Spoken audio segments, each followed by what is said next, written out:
And so when I got on Tiny Toes, he was happy. He just went around over those jumps, and he won it handily. I'm sure your parents must have been very proud of you. Oh, it was... Quite amazing to see a young girl who had been just, not just doing excellent work on the trail rides and working on the ranch, but to make that big leap into the ring in a very short amount of time. Well, I was determined. I'm very determined. Yes, yes. I wouldn't back down. That's I wanted to do it. We are at a time maybe when you do remember. I'd ask you about.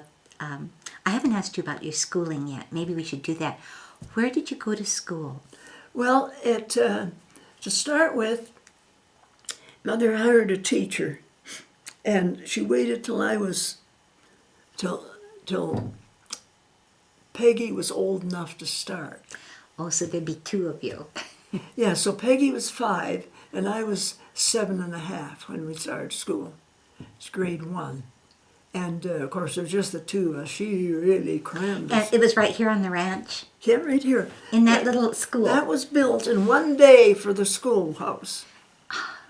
And so there was a stove in there, and that's where the teacher slept. She slept in it too. I don't think we have a photograph of the school that's here on the ranch. Do you see a cabin over there? The little cabin? Yes. That was built to be the school. Oh, okay. Very And nice. it was Donna and her sister. It was, to accommodate guests, it was redecorated.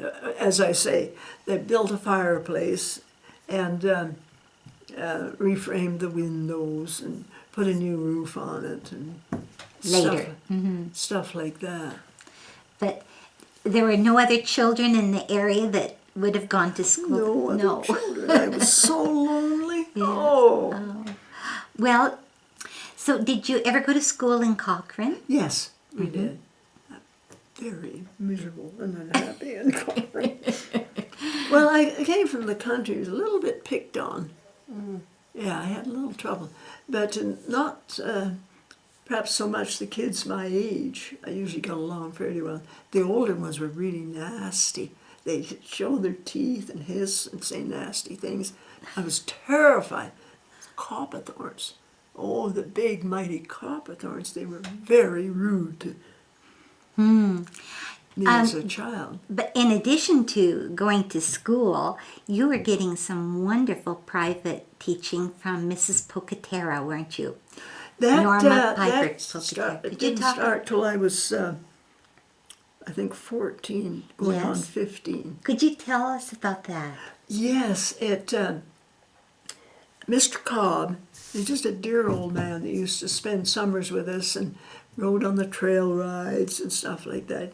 He was a wealthy bachelor, and he gave Mother a $100 tip for the summer and stuff like that. He was so good to us, and he wanted to put my sister and I in school. He wanted to pay for our school. Well, he was a bachelor, and he was very wealthy, and he was very generous. He wasn't a spender at all.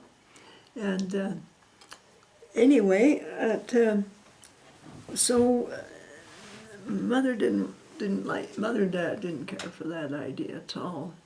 So anyway, he wanted to give us money for something. So we decided I'd been dying for piano lessons. So we started hunting around for some of